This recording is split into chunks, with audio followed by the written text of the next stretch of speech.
ఓం నమో వెంకటేశాయ కళ్యాణాద్భుతగాత్రాయ కామితార్థప్రదాయినే శ్రీమద్వేంకటనాథాయ శ్రీనివాసాయ మంగళం.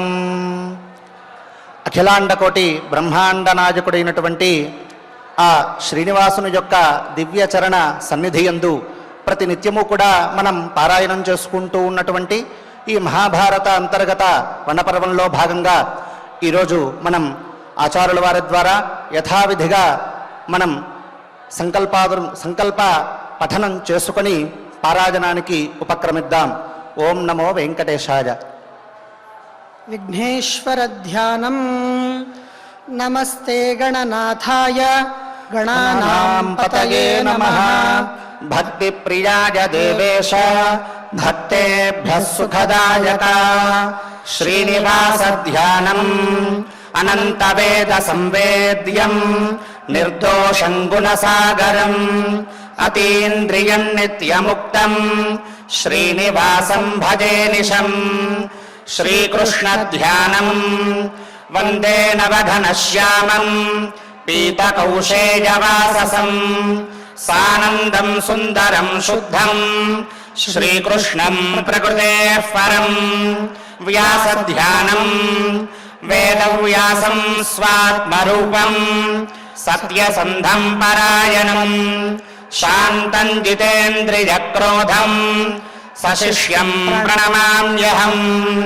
అథ సంకల్పః శ్రీమదాదివరాహ క్షేత్రే విరాజమానస్య జగద్రక్షణార్థమవతీర్ణస్య శ్రీమదఖిలాండకోటి బ్రహ్మాండ నాయకస్య శ్రీ వెంకటేశ్వర స్వామినః పరిపూర్ణానుగ్రహేణ సర్వేషాం భక్తజనానాం ఆధివ్యాధి నివృత్తి ద్వారా ఆయురారోగ్యైశ్వర్యాభివృద్ధ్యర్థం సర్వారిష్ట నివృత్తి ద్వారా సకల శ్రేయోభివృద్ధ్యర్థం ధర్మార్థ కామ మోక్షాఖ్య చతుర్విధ పురుషార్థ సిద్ధ్యర్థం సమస్త పాపక్షయార్థం శ్రీ పరమేశ్వర ప్రీత్యర్థం శ్రీమన్మహాభారతే వనపర్వణి యథాశక్తి 31 శ్లోకపారాయణం ఆచార్యముఖేన కరిష్యామహే. శ్రీకృష్ణ పరబ్రహ్మణే నమః. నారాయణం నమస్కృత్య నరం చైవ నరోత్తమం దేవీం సరస్వతీం వ్యాసం తతో జయముదీరయేత్. ప్రతినిత్యము కూడా మహాభారత అంతర్గత వనపర్వములలో ఉన్నటువంటి ధర్మములను మనం అనేకములను చిన్నగా మనం తెలుసుకుంటూ ఉన్నాం. ఈరోజు కూడా తత్సంబంధమైనటువంటి ధర్మాన్ని తెలుసుకోవడానికి ప్రయత్నిద్దాం. అయితే ఆ ధర్మం ఎటువంటిది అనంటే, మనల్ని ఎవరైనా సరే వచ్చి ఒక పదార్థం కావాలి, మీరు తప్ప ఇంకెవరూ కూడా చెయ్యలేరు, మీరు మాత్రమే నాకు ఆ విధమైనటువంటి సహాయం చేయాలి అనేటటువంటి శరణు వేడినటువంటి వాడిని మనం ఏ విధంగా రక్షించాలి, అదేవిధంగా అలా రక్షించేటటువంటి క్రమంలో మనకు ఏ విధమైనటువంటి ఆపత్తులు వచ్చినప్పటికీ కూడా దానిని అతిక్రమించకుండా మనం ఏ విధంగా కర్మను, అంటే వాడి యొక్క స్థితి ఏదైతే ఉందో, సహాయం చేయడానికి ఏదైతే ఉందో దానిని మనం ఏమాత్రం ఉల్లంఘించకుండా మనం ఏ విధంగా ప్రయత్నించాలి, ఏ విధంగా చేయాలి అనేటటువంటి విషయాలని కించిత్ మనం తెలుసుకోవడానికి ఉపక్రమిద్దాం. పూర్వము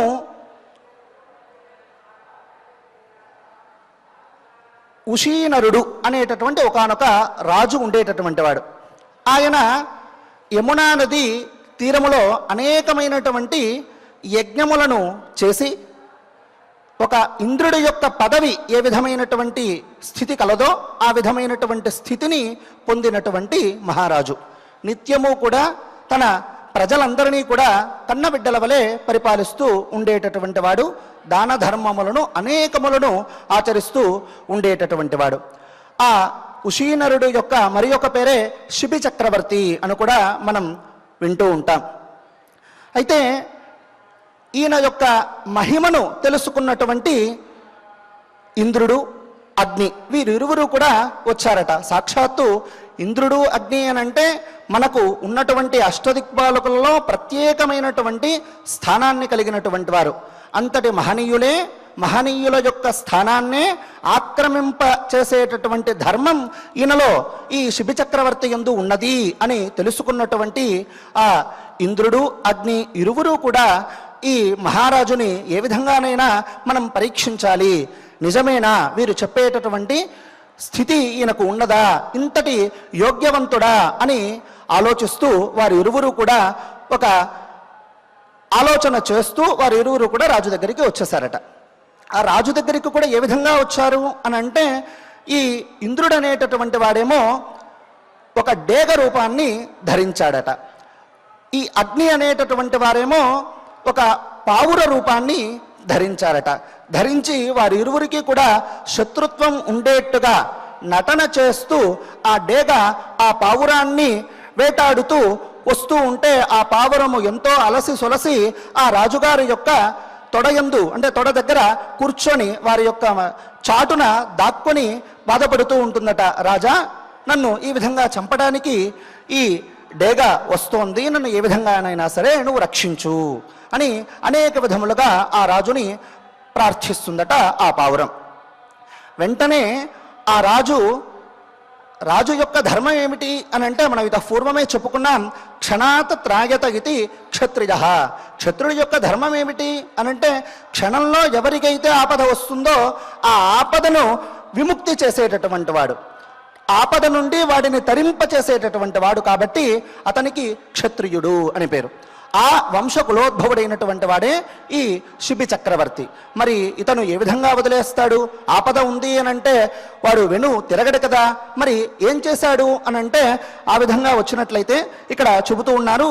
శేన ఉవాచ, ఈ డేగ పలుకుతోందట ఏమని? ధర్మాత్మానం త్వాహురేకం సర్వే రాజన్ మహీక్షితః సర్వధర్మ విరుద్ధం త్వం కస్మాత్ కర్మ చికీర్షసి విహితం భక్షణం రాజన్ పీడ్యమానస్య మే క్షుధా మా రక్షీత్ ధర్మలోభేన ధర్మ ఉత్సృష్టవానపి.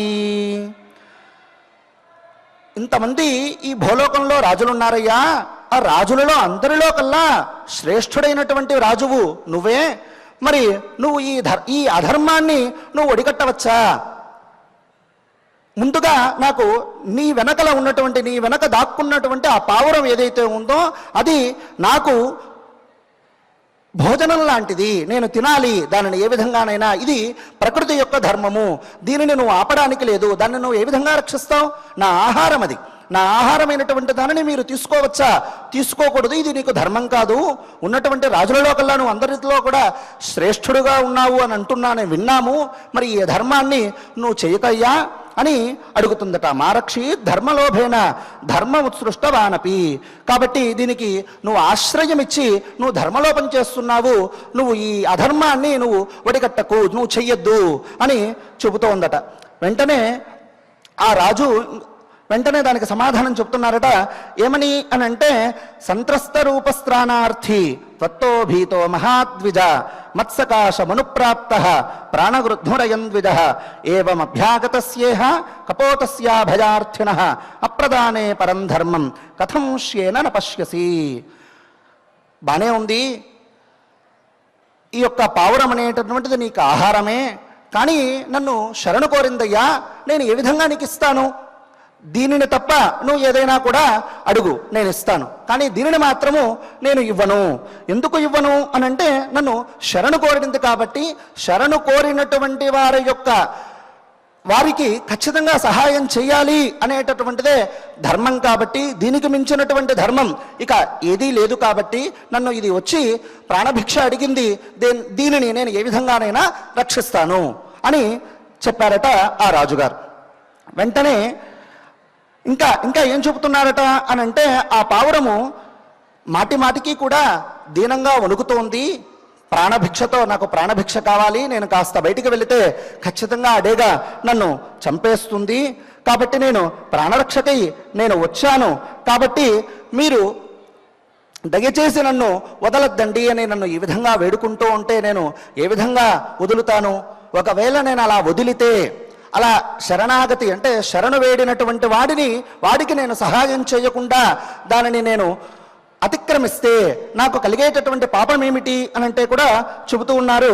యో కశ్చిత్ ద్విజానహన్యాత్ గాంవా లోకస్య మాతరం శరణాగతం చ త్యజ్యతే తుల్యం తేషాం హి పాతకం. యోహి కశ్చిత్ ద్విజానహన్యాత్, ఒక వేదాధ్యయనం చేసి నిత్యము కూడా అగ్నిహోత్రములను అనుష్ఠానం చేస్తూ తత్సంబంధమైనటువంటి ధర్మములన్నిటినీ కూడా పాటిస్తూ ఉన్నటువంటి ఒక బ్రాహ్మణోత్తములను చంపితే ఎంత పాపమైతే వస్తుందో, అదేవిధంగా గాంవా లోకస్య మాతరం మన ప్రపంచానికంతా కూడా మాతృమూర్తి అయినటువంటి అంటే తల్లి అయినటువంటి, తల్లితో సమానమైనటువంటి గోహత్య చేయడం వలన మనకు కలిగేటటువంటి పాపం ఎంతైతే మనకు లభిస్తుందో అది కేవలము శరణాగతంచ త్యజ్యతే. ఈ మనకు నాకు సహాయం చేయండి అని ప్రార్థించినటువంటి వాడిని మనం వదిలితే తుల్యం తేషాం హి పాతకం. ఆ పాతకం పూర్వం 2 పాతకాలు ఏదైతే చెప్పబడి ఉన్నదో, ఒకటేమో గోహత్య, రెండవదేమో బ్రాహ్మణ హత్య. ఈ విధమైనటువంటి 2 పాతకములు ఏదైతే ఉందో ఆ పాతకములు ఈ శరణాగతి చేసినటువంటి వాడిని వదిలితే నాకు ప్రాప్తిస్తుందయ్యా. మరి అంతటి పాపాన్ని నేను మొయ్యలేను కదా, కాబట్టి నేను దీనిని వదలను, పావురాన్ని ఏ విధంగానైనా సరే నేను రక్షిస్తాను అని రాజు చెప్పారట. వెంటనే ఆ డేగ అంటే ఇంద్రుడి యొక్క రూపాన్ని, అంటే డేగ యొక్క రూపాన్ని ధరించినటువంటి ఆ ఇంద్రుడు సామాన్యుడా కాదు, ఇతన్ని పరీక్షించడానికే వచ్చాడు. అతను కూడా ఏ విధంగా పరీక్షిస్తున్నాడు? ఇతను ధర్మబద్ధుడా అధర్మబద్ధుడా, నిజంగా ధర్మాన్ని ఆచరించేటటువంటి వాడా, నాకన్నా శ్రేష్ఠుడా గొప్పవాడా, వీడిని ఏ విధంగానైనా సరే నేను లొంగదీయాలి అనేటటువంటి స్థితిలో ఉన్నటువంటి వాడు ఈ ఇంద్రుడు. కాబట్టి ఆ ఇంద్రుడు ఇంకొక ధర్మాన్ని చెబుతూ ఉన్నాడట. ఏమని అనంటే, ఆహారాత్ సర్వభూతాని సంభవంతి మహీపతే ఆహారేణ వివర్ధంతే తేన జీవంతి జంతవః. ఆహారాత్ సర్వభూతాని, ఈ భూప్రపంచంలో ఉన్నటువంటి సమస్త ప్రాణులు కూడా ఆహారాత్ సంభవంతి, ఆహారము నుండే పుట్టినటువంటివి. ఇంకా ఆహారేణ వివర్ధంతే, ఈ ఆహారము ద్వారానే వాడు వివర్ధంతే, ఆ ప్రాణులన్నీ కూడా వృద్ధి చెందుతూ ఉంటాయి. తేన జీవంతి జంతవః, దానితోనే ఆ ఆహారము ద్వారానే అవన్నీ కూడా జీవిస్తూ ఉంటాయి అని చెప్పారు. అంటే ఇప్పుడు దీన్ని బట్టి మనకేమర్థమైంది? శృతివాక్యం కూడా మనకు చెబుతోంది, శృతి కూడా చెబుతోంది. ఏమని అనంటే, అన్నాత్ భూతాని జాగంతే జాతాన్యన్నేన వర్ధంతే అద్యతేత్తి చ భూతాని తస్మాదన్నం తదుచ్యత ఇతి అని చెబుతోంది. ఈ ఆహారము ఏ విధంగా ఉంటుంది అని అంటే, ఈ అన్నం అంటే తినేటటువంటి పదార్థం ఏదైతే ఉందో దాన్ని అన్నం అంటాం. అది ఏ పదార్థమైనానూ కూడా తినడానికి యోగ్యమైనటువంటి పదార్థం. ఆ అన్నం ఏదైతే ఉందో, అన్నాత్ భూతాని జాగంతే, ఈ అన్నము ద్వారా భూతములన్నీ కూడా పుడతాయి. జాతాన్యన్నేన వర్ధంతే, అలా పుట్టబడినటువంటి జంతువులు ప్రాణులు ఏవైతే ఉన్నాయో, ద్విపాత్తులు కావచ్చు చతుష్పాత్తులు కావచ్చు, వీరు ఎవరెవరైతే ఉన్నారో ఆ సమస్త ప్రాణులు కూడా కేవలము జాతాన్యన్నేన వర్ధంతే, అన్నము చేతనే అది కూడా వర్ధిల్లుతూ ఉన్నాయి, అంటే వృద్ధి జరుగుతోంది. దాని యొక్క జీవనాధారం ఏమిటి అంటే అన్నమే. ఇంకా ఏమవుతుందట అనంటే, అద్యతేత్తి చ భూతాని, ఈ అన్నము యొక్క లక్షణం ఏమిటి అని అంటే బాగా గుర్తుపెట్టుకోండి. అద్యతే అత్తి చ భూతాని, అన్నం అనేటటువంటిది మన చేత తినబడుతుంది, ఇంకాస్త ఎక్కువగా తింటే దాని చేత మనం తినబడతాము అని దాని యొక్క తాత్పర్యం. తస్మాదన్నం తదుచ్యత ఇతి, దానినే అన్నం అని పిలువబడుతుంది. మరి అంతటి ధర్మము చెప్పినప్పుడు నాకు ఇది ఆహారం కదయ్యా, నాకు కదా ఈ అన్నము అన్న పదార్థం, నాకు ఈ పావురం కదా, మరి దానిని నువ్వు నాకు ఇవ్వకుండా ఉంటే నా పరిస్థితి ఏమిటి నేను ఏ విధంగా బ్రతకాలి, నా యొక్క వర్ధన ఏ విధంగా ఉండాలి అని ఇంకొకసారి అలా ప్రశ్న వేసిందట ఆ డేగ రూపంలో ఉన్నటువంటి ఇంద్రుడు. వెంటనే ఇంకొక వాక్యం చెబుతున్నారు, శక్యతే దుస్త్వజేప్యర్థే చిరరాత్రాయ జీవితం నతి భోజనముత్సృజ్య శక్యం వర్తయితుం చిరం. సరే, బానే ఉంది. మిగిలినటువంటి ఏదైతే ఈ పదార్థం వదలకపోతే నాకు కష్టమవుతుందో, నేను ఉండలేనో, అలాంటి పదార్థాలన్నిటినీ కూడా వదలవచ్చు. దుస్త్యజేప్యర్థే చిరరాత్రాయ జీవితం, ఎంతో కాలం మనం జీవించడానికి అవకాశం ఉంది. కానీ నతు భోజనం ఉత్సృజ్య శక్యం వర్తయితుం చిరం. భోజనం లేకుండా, ఆహార పదార్థం ఏమీ కూడా మనం తీసుకోకుండా ఉండలేం కదయ్యా. మరి నాకు ఆహారభూతమైనటువంటి ఈ పావురాన్ని నువ్వు సంరక్షించినట్లయితే నా యొక్క పరిస్థితి ఏమిటి, నా ఆహారం ఏంటి, నా యొక్క ఎదుగుదల ఏమిటి అని మళ్ళీ ఇంకొక ప్రశ్న వేసిందట. ఇంకా ఇలాగే కాకుండా చెబుతూ ఉన్నారు, భక్ష్యాత్ నియోజితస్యాద్య మమ ప్రాణ విషాంపతే విసృజ్య కాజమేష్యంతి పంథాన మకుతో భయం ప్రమృతే మయ ధర్మాత్మన్ పుత్రదానాదినంక్ష్యతి రక్ష్యమానః కపోతత్వం బహూన్ ప్రాణాన్ నరక్షసి. ధర్మయ్యో బాధతే ధర్మ నసధర్మ కుధర్మ తత్ అవిరోధాత్తు యో ధర్మ సధర్మ సత్య విక్రమ. సరే, బానే ఉంది. ఇక్కడ మంచి చమత్కారమైనటువంటి విషయాన్ని ఆ డేగ చెబుతోందనమాట రాజుకి. ఆ డేగ మనం సామాన్యమైనటువంటిది కాదు అని మనం చెప్పుకున్నాం, సాక్షాత్తు ఇంద్రుడే అని చెప్పుకున్నాం. కాబట్టి ఆ ఇంద్రుడే చెబుతున్నాడు. ఏమని చెబుతున్నాడు? ధర్మయ్యో బాధతే ధర్మ నసధర్మ కుధర్మ తత్. యహ ధర్మ ధర్మం బాధతే. సరే, నీ ధర్మం దాన్ని రక్షించడమే, దానికి నేను ఒప్పుకుంటాను, అది నీ ధర్మమే. కానీ నీ ధర్మము నా ధర్మమునకు విఘాతం కలగకూడదు. అంటే నువ్వు చేసేటటువంటి పని ఏదైతే ఉందో ఆ పని వల్ల ఇతరులు ఎవరూ కూడా ఇబ్బంది పడకూడదు. అది నీ ధర్మం కావచ్చుగాక, కానీ ఆ ధర్మాన్ని నువ్వు ఆశ్రయించడం వలన అది ధర్మలోపమే అవుతుందే కానీ ధర్మం కాదు అని చెబుతోంది. ఇంకా ఏం చెప్తున్నారు అని అంటే, అవిరోధాత్తు యో ధర్మ సధర్మ సత్య విక్రమ. అది కూడా నీ యొక్క ధర్మం ఏ విధంగా ఉండాలి? అవిరోధాత్తు యో ధర్మ. నీది ఎప్పుడూ కూడా, నీ ధర్మం అనేటటువంటిది ఎప్పుడూ కూడా పరులకు విరోధం కాకుండా ఉండాలి. అటువంటి ధర్మం ఏదైతే ఉందో అదే ధర్మము. ఓ రాజా, ఇది ధర్మం కాదు, నా ఆహారాన్ని నువ్వు తీసేసుకుంటున్నావు, ఇది ధర్మం అంటావేంటి? నువ్వు రక్షిస్తాను అని అంటావేంటి? నీ క్షాత్రము యొక్క ధర్మం అంటావేంటి? ఇది కాదు నీ ధర్మము అని ఇంకొకసారి మభ్య పెట్టడానికి ఆ మాట చెప్పబడినటువంటి మాట. ఇంకా ఏం చెబుతున్నారు అని అంటే, విరోధిషు మహీపాల నిశ్చిత్య గురులాఘవం నబాధ విద్యతే యత్ర తద్ధర్మం సముపాచరేత్. సరే, బానే ఉన్నాయి. ఇప్పుడు విరోధిషు మహీపాల, ఈ పదార్థమేమో నాకు భోక్ష్య పదార్థం అయిపోయింది, నేను భోజనం చెయ్యడానికి యోగ్యమైనటువంటి పదార్థం అయినది ఈ పావురం. బానే ఉంది. కానీ మీరేమనుకుంటున్నారు? క్షాత్రధర్మం కాబట్టి నేను దీనిని ఎట్లకేలకు నేను రక్షించాలి అని మీరు చెబుతున్నారు. మరి ఈ ఇద్దరిట్లో ఏది గురుత్వము, ఏది లాఘవత్వం, అంటే ఏది పెద్ద ధర్మము, ఏది ఆ ధర్మము కన్నా తక్కువది అని అడుగుతూ ఉన్నారన్నమాట. నబాధ విద్యతే యత్ర తం ధర్మం సముపాచరేత్. నీకు ఈ రెండిట్లో కూడా ఏది ధర్మం అనిపిస్తోంది అంటే, నా ఆహారం తీసేయడమే నీకు ధర్మం అనిపిస్తోందా? ఒకవేళ నాకు ఆహారం అనేటటువంటిది లేకపోతే నేను నశిస్తాను, నేను నశించినట్లయితే నా కుటుంబం అంతా కూడా నశిస్తుంది. దానికి కారణం ఎవరు? నువ్వు. అంటే ఒకరిని కాపాడటానికి నువ్వు 5 మందిని నువ్వు విచ్ఛేదన చేస్తున్నావు, నశింపచేస్తున్నావు. మరి నీకు ఇది ధర్మమా?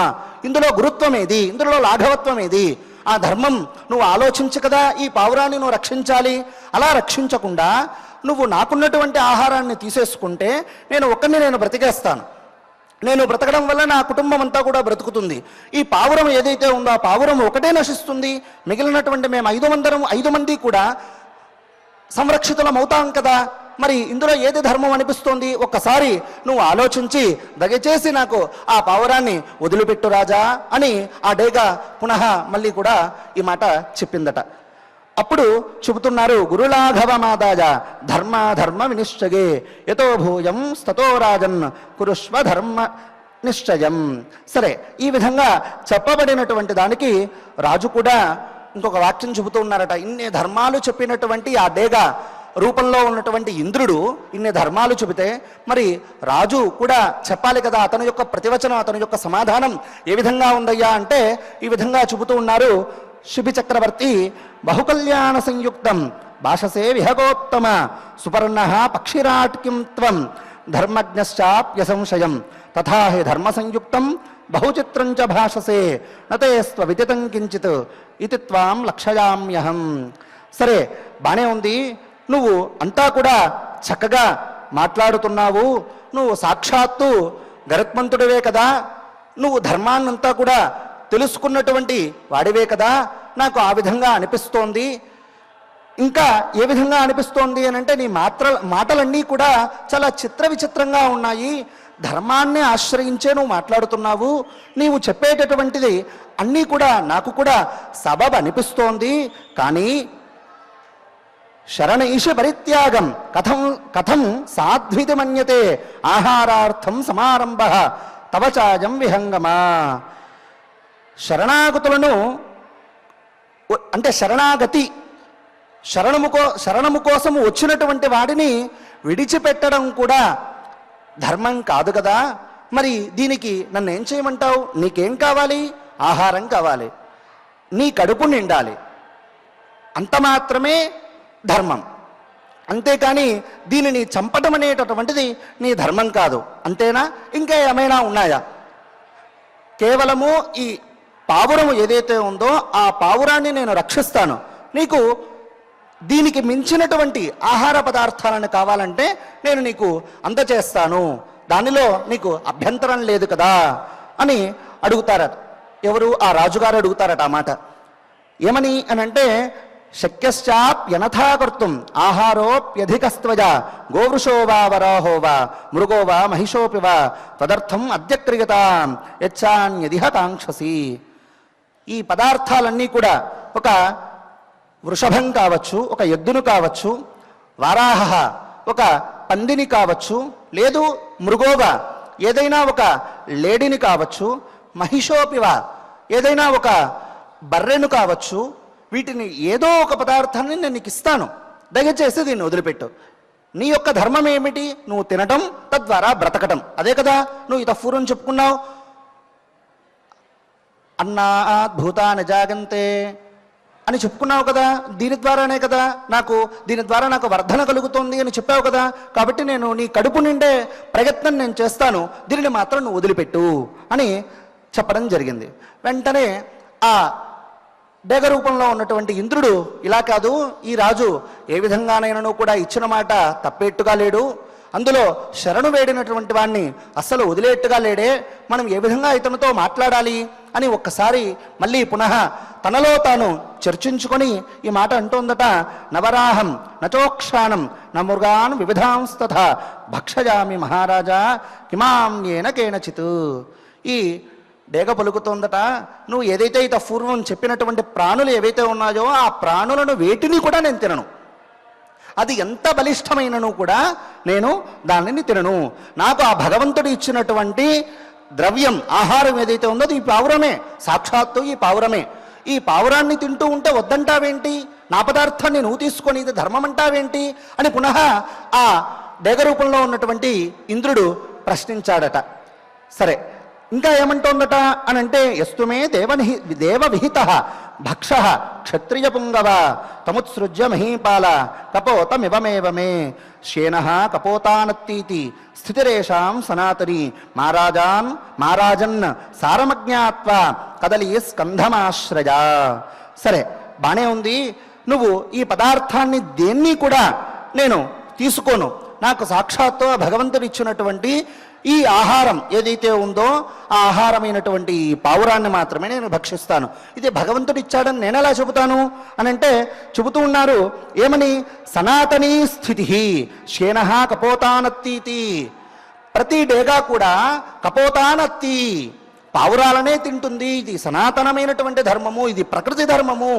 దీన్ని వదిలిపెట్టి నువ్వు వారాహమునో మహిషమునో ఇంకొకటో నాకెందుకయ్యా? మానవుడు అనేటటువంటి వాడు అన్నాన్ని తింటాడు. తృణాలని భక్షణం చేయమంటే చేస్తాడా? చెయ్యడు. ఎందుకు చెయ్యడు? అది అతని ధర్మం కాదు కాబట్టి. గడ్డి తినమంటే తింటామా? తినం. ఎందుకు అని అంటే మన ధర్మం కాదు కాబట్టి. అలాగే ఈ యొక్క డేగ యొక్క కర్తవ్యం ధర్మం ఏమిటి అని అంటే ఆ కపోతములను భక్షించడమే. కపోతం అంటే పావురం. ఈ పావురములను భక్షించడమే. మరి ఆ సనాతంగా వచ్చేటటువంటి ఈ ధర్మాన్ని వదిలిపెట్టి నువ్వేదో ధర్మం అంటావేంటి? నాకు తెలియదా ధర్మం? నాకు సనాతనంగా వచ్చేటటువంటి ఈ ధర్మాన్ని నువ్వు అధర్మంగా మారుస్తున్నావు అని చెబుతూ ఉన్నాడట. వెంటనే రాజు దానికి ఈ విధంగా చెబుతున్నారు. ఏమని అని అంటే రాష్ట్రం శుభీనామృద్ధం వై దదాని తవఖేచర ఎం వా కామయసే కామం శ్యేన సర్వం దదానితే వినేమం పక్షిణం శ్యేన శరణార్థినమాగతం ఏనేమం వర్జగేథాస్త్వం కర్మణ పక్షిసత్తమా తదా చక్ష్వ కరిష్యామి షేహిదాస్యే కపోతకం. సరే, మళ్ళీ కూడా ఆయన మొదటికే వచ్చాడు. ఏమని? సరే ఓ పక్షిరాజా, నువ్వు ఇన్ని ధర్మాలని నువ్వు చెబుతున్నావు, ఇందులో శరణు వేడినటువంటి వాడిని మనం సంహరించకూడదు అనేటటువంటిది కూడా నాకు ధర్మమే కదా. మిగిలినటువంటి పదార్థం ఏదైనా ఉంటే ఆహారంగా నువ్వు దాన్ని తీసుకో, అంతేకాని దీనిని మాత్రం నువ్వు దయచేసి విడిచిపెట్టు, నేను మాత్రం దీనిని ఇవ్వను. ఇంకా నువ్వు ఏదడిగినా కూడా నేను ఇవ్వడానికి సిద్ధంగా ఉన్నాను. నువ్వు ఈ ప్రపంచంలో ఉన్నటువంటి ప్రతి పదార్థం కూడా నేను ఇవ్వడానికి సిద్ధంగా ఉన్నాను. దాన్ని కావాలంటే నేను ఇస్తాను, కానీ ఈ పావురాన్ని, నా ఆశ్రయాన్ని చేరినటువంటి ఈ పావురాన్ని మాత్రం నేను ఎట్టకేలకి వదలను అని చెప్పడం జరిగింది. వెంటనే ఆ పక్షిరాజు అంటే ఆ డేగ కూడా ఒక మాట చెబుతోంది. ఏమని? సరే, ఇంకా ఈయన ఎట్టకేలకి ఈ రాజు వదిలేట్టుగా లేడు, ఇంకా లోతుగా ఇతన్ని పరీక్షిద్దాము. ధర్మవంతుడు అంటున్నాడు కదా, ఇతని యొక్క ధర్మం అంటే చూడండి, ఒక ధర్మాన్ని మనం ఆశ్రయిస్తున్నాము అని అంటే అనేకమైనటువంటి ఆటంకములు రావడానికి అవకాశం ఉన్నది. అది ఏ రూపకంగానైనను. వీడి యొక్క ధర్మమేమో క్షాత్రధర్మం, దీనిని మనం ఖచ్చితంగా సంరక్షించాలి. కానీ అక్కడేమో పావురం డేగా వచ్చేసింది ఈ పావురాన్ని తినాలని. ఇప్పుడు దీన్ని వదిలిపెట్టాలా? దానికి ఆహారంగా ఇవ్వాలా? దీనిని సంరక్షించాలా? ఎంత ఇబ్బందిగా ఉంది. కాబట్టి ధర్మాన్ని ఆశ్రయించేటప్పుడు ఎప్పుడూ కూడా అనేకమైనటువంటి విరోధాలు రావడానికి ఖచ్చితమైనటువంటి అవకాశం ఉన్నది. వాటినన్నిటినీ కూడా మనం అధిగమిస్తే ఖచ్చితమైనటువంటి సుఖాన్ని మనం పొందుతాము అనేటటువంటిదే దీని యొక్క తాత్పర్యం. ఇంకా ముందుగా చెబుతున్నాడు ఆయన ఏం చేస్తున్నాడు, తద్వారా వచ్చేటటువంటి ఫలమేమిటి అని అంటే అదే ఆ డేగ అడుగుతోందట. ఉషీనర కపోతేతే ఇది స్నేహ నరాధిప ఆత్మనో మాంసముత్కృత్య కపోత తులజాధృతం యదా సమం కపోతేన తవ మాంసం నృపోత్తమ తదా దేయంతు తన్మహ్యం సామే తుష్టిర్భవిష్యతి. సరే, చివరికి వచ్చేశారు. ఏమని చెప్పారు? ఆ పక్షిరాజు ఏం చెప్పాడు అని అంటే చెబుతున్నారు, నాకు ఇదంతా వద్దు, సరే ఇంతలా నువ్వు గట్టిగా పట్టుకున్నావు కాబట్టి నేను ఒక ఒప్పందానికి వస్తాను. ఆ ఒప్పందం ఏమిటి అని అంటే యదా సమం కపోతేన తవ మాంసం నృపోత్తమ. ఈ పావురము ఎంతైతే ఉందో పావురానికి సమతూగినటువంటి నీ యొక్క మాంసం నువ్వు నాకు ఇస్తావా? నీ మాంసం నువ్వు నాకు ఇచ్చినట్లయితే నేను దీనిని వదిలిపెడతాను. తత్సమంగానే ఉండాలి, ఏమాత్రం కించిత్ కూడా తక్కువ ఉండకూడదు. అలా ఉన్నట్లయితే నువ్వు చెప్పినటువంటి ఈ డీల్ ఏదైతే ఉందో దానికి నేను ఒప్పుకుంటాను అని చెప్పడం జరిగిందట. అప్పుడు సామే తుష్టిర్భవిష్యతి, అప్పుడే నేను తుష్టిపడతాను. లేదు అని అంటే నేను ఆనందపడను, నాకు ఆనందం లేదు. నాకు ఈ పావురం ఇవ్వు, లేదు పావుర తుల్యమైనటువంటి నీ మాంసాన్నైనా నాకు ఇవ్వు అని చెప్పడం జరిగింది. వెంటనే ఆ రాజుగారు చూడండి, క్షణం అంటే ఒకరు ఎవరైనా వచ్చి నాకు ఇది కావాలి అని అడిగిన వెంటనే తనకే ఇబ్బంది అని అంటే మనం ఏం చేస్తాం? ఎంతవరకైనా మానవ మాత్రులం మనం ఏం చేస్తాం? తనకు తోచినంత సహాయం అనేటటువంటిది ఖచ్చితంగా మనం చేస్తాం, అందులో ఎటువంటి సంశయం లేదు. కానీ తనకే ముప్పు అనే విషయం తెలిసినప్పుడు మనం అసలు చెగడానికి పూనుకుంటామా? పూనుకోం, ఎట్టకేలకి పూనుకోం. కానీ ఈ రాజుగారు అనేటటువంటిది పూనుకున్నారు. అది మన సనాతనం యొక్క గొప్పదనం. మనము పూనుకోకపోవచ్చు, భాగవతోత్తములు ఎంతమందో ఉన్నారు. వారందరూ కూడా ఖచ్చితంగా ధర్మాన్ని అనుష్ఠించి మాటను జవదాడకుండా సత్యాన్నే పరిపాలిస్తూ ధర్మాన్ని చక్కగా రక్షణ చేశారు. అలా రక్షణ చేశారు కాబట్టే ఈరోజు మనమంతా కూడా సుఖంగా ఎటువంటి ఈతి బాధలు లేకుండా చక్కగా కూడా మనం ఉన్నాం. అదే చెప్తున్నారు రాజు. వెంటనే చెబుతున్నాడు ఏమని? అనుగ్రహమిమం మన్యే శేనయన్మాభియాచసే తస్మాత్ తేద్య ప్రదాస్యామి స్వమాం సంతులయాధృతం.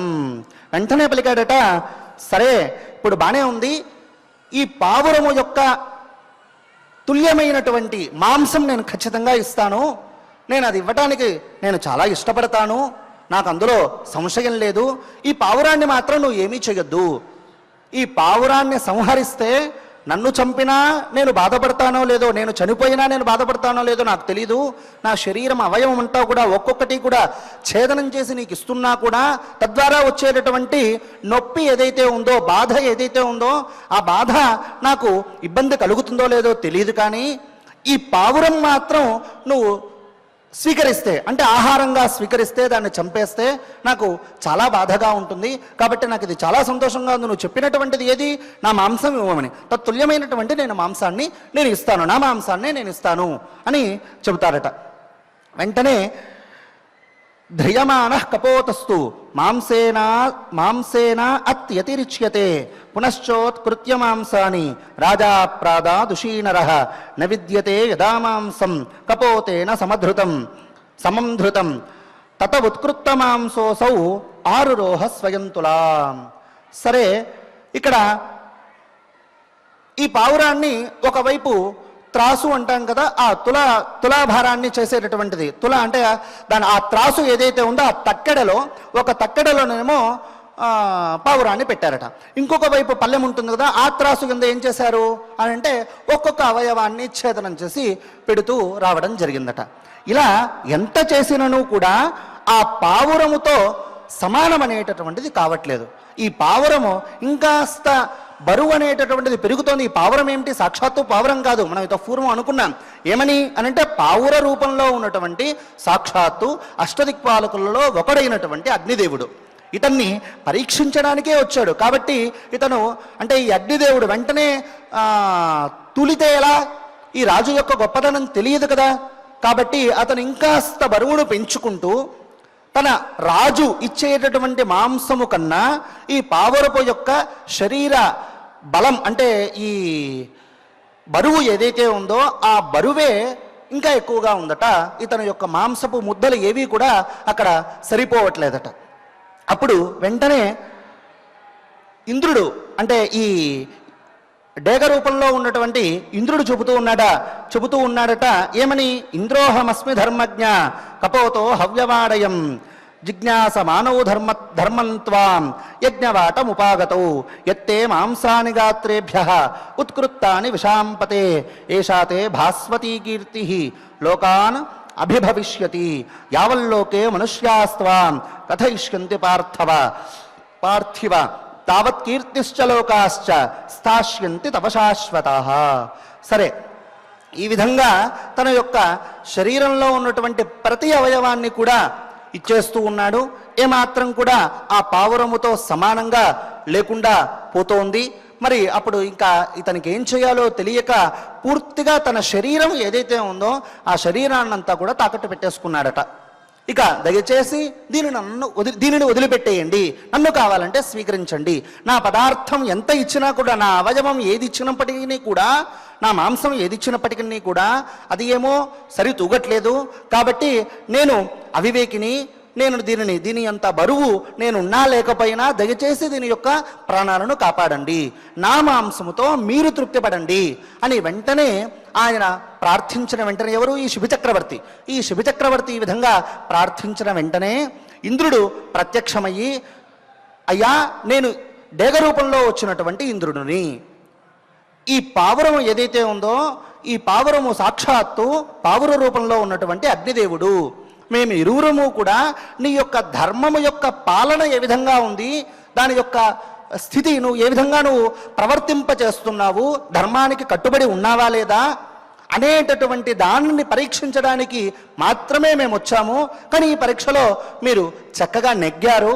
కాబట్టి ఈ భూలోకము యందు నీ యొక్క కీర్తి అంటే ఈ శిబి చక్రవర్తి వృత్తాంతం ఏదైతే ఉందో ఆ వృత్తాంతం ఎన్ని రోజుల వరకు, ఎన్ని సంవత్సరాల వరకు, ఎన్ని యుగాల వరకు నువ్వు ఇది కీర్తింపబడుతూ ఉంటుందో, తావల్లోకే మనుష్యాస్త్వాం కథయిష్యంతి పార్థివ తావత్ కీర్తిశ్చ లోకాశ్చ స్థాస్యంతి తవ శాశ్వతః. నువ్వు ఖచ్చితంగా స్వర్గలోకాన్ని పొందుతావు. ఈ మానవులు అనేటటువంటి వారు ఎన్ని యుగాల వరకు, ఎంత కాలం వరకు నువ్వు కీర్తిస్తూ ఉంటారో నీ యొక్క వృత్తాంతాన్ని, అంతటి వరకు కూడా నువ్వు ఖచ్చితమైనటువంటి స్వర్గలోకాన్ని పొందుతావు అని ఆ డేగ రూపంలో ఉన్నటువంటి ఇంద్రుడు, అదేవిధంగా ఈ పావుర రూపంలో ఉన్నటువంటి అగ్నిదేవుడు, వీరిరువురు కూడా చక్కగా వారిని ఆశీర్వదించి ఇక ఉన్నంతకాలము కూడా నువ్వు సుఖంగా జీవిస్తూ ఇక్కడ ఉన్నటువంటి ప్రజాపాలన చేస్తూ తావత్పరం అంటే ఆ తదుపరి నువ్వు ఖచ్చితమైనటువంటి సుఖాన్ని నువ్వు అనుభవిస్తావు అని చెప్పి అక్కడి నుంచి వారు అదృశ్యమయ్యారట.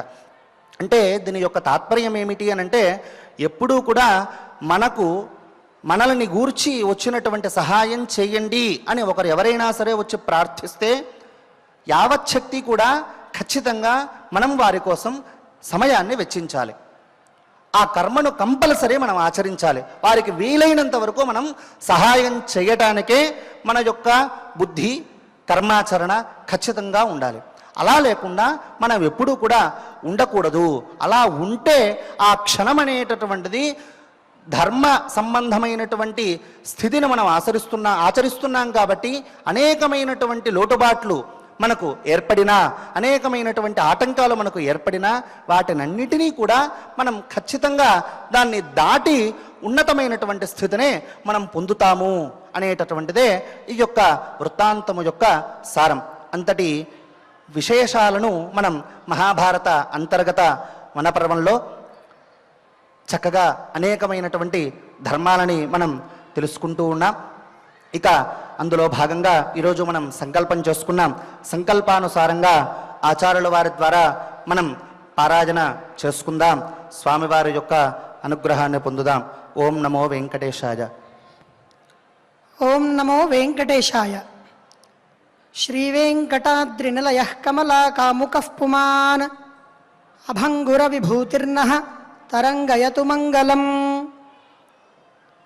మనము ఈ ఉపన్యాస కార్యక్రమంలో ప్రకృతమేమనగా వనపర్వలో, మహాభారతంలో గల వనపర్వలో 31వ అధ్యాయం. ఈ అధ్యాయంలో ధర్మరాజు ద్రౌపదీదేవిని ఉద్దేశించి ధర్మం యొక్క స్వరూపాన్ని వివరించి తత్ఫలాన్ని బోధిస్తున్నాడు. అయితే ఈరోజు ఆచార్యుల వారు చేసినటువంటి ఉపన్యాసంలో శిబి చక్రవర్తి యొక్క ఉపాఖ్యానాన్ని తెలియజేయడం జరిగింది. ఈ వృత్తాంతం అంతా కూడా తెలుసుకున్న తర్వాత మనకు అర్థమైన విషయం ఏమిటి అంటే, దాంట్లో ధర్మస్వరూపాన్ని వివరిస్తున్నారు.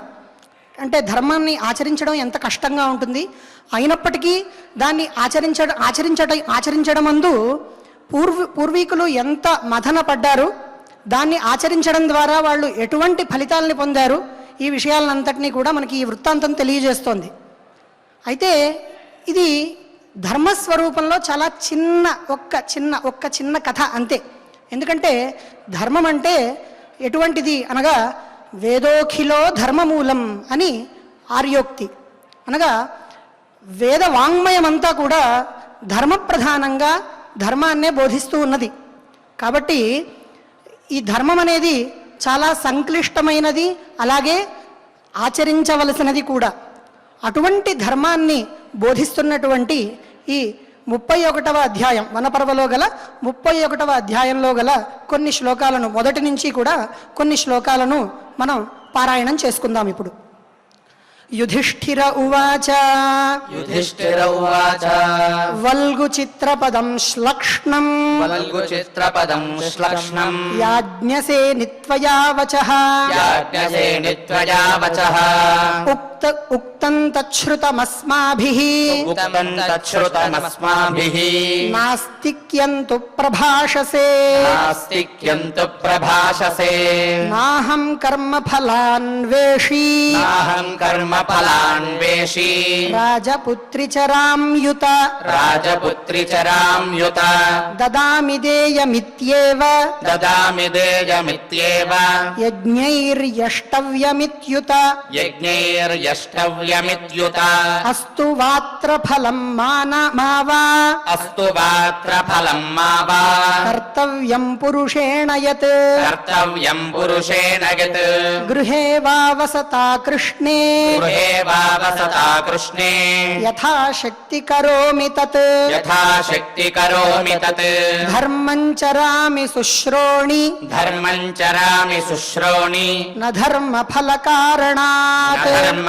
ఫలకారణాత్ ఆగమాననతిక్రమ్య ఆగమాననతిక్రమ్య సతాం వృత్తమవేక్ష్య చ సతాం వృత్తమవేక్ష్య చ ధర్మ ఏవ మనః కృష్ణే ధర్మ ఏవ మనః కృష్ణే స్వభావాచ్చైవ మే ధృతం స్వభావాచ్చైవ మే ధృతం ధర్మ వాణిజ్యకో హీనః ధర్మ వాణిజ్యకో హీనః జఘన్యో ధర్మవాదినా జఘన్యో ధర్మవాదినా న ధర్మ ఫలమాప్నోతి న ధర్మ ఫలమాప్నోతి యో ధర్మం దోగ్ధుమిచ్చతి యో ధర్మం దోగ్ధుమిచ్చతి యశ్చైనం శంకతే కృత్వా యశ్చైనం శంకతే కృత్వా నాస్తిక్యాత్ పాపచేతసః నాస్తిక్యాత్ పాపచేతసః అతివాదాన్ వదామ్యేషః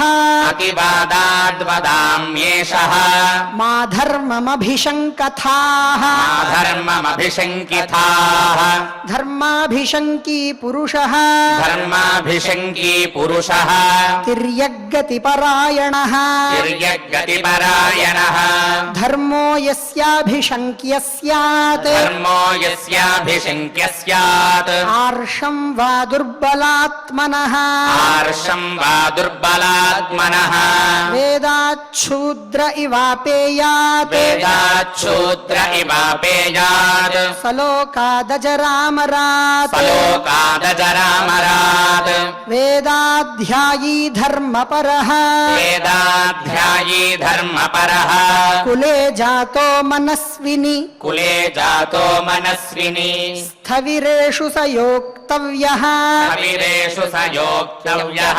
రాజర్షిర్ధర్మచారిభిః రాజర్షిర్ధర్మచారిభిః పాపీయాంత్ సహి శూద్రేభ్యః పాపీయాన్ సహి శూద్రేభ్యః తస్కరేభ్యో విశిష్యతే తస్కరేభ్యో విశిష్యతే శాస్త్రాతిగో మందబుద్ధిః శాస్త్రాతిగో మందబుద్ధిః యో ధర్మమభిశంకతే యో ధర్మమభిశంకతే. చక్కగా మనం పారాయణం చేసుకున్నాం. ఇక కార్యక్రమంలో భాగంగా అన్నమాచార్య ప్రాజెక్టు కళాకారులు ఎం రవిచంద్ర గారు వారి బృందం గోవిందనామ సంకీర్తన చేయుటకు సిద్ధంగా ఉన్నారు.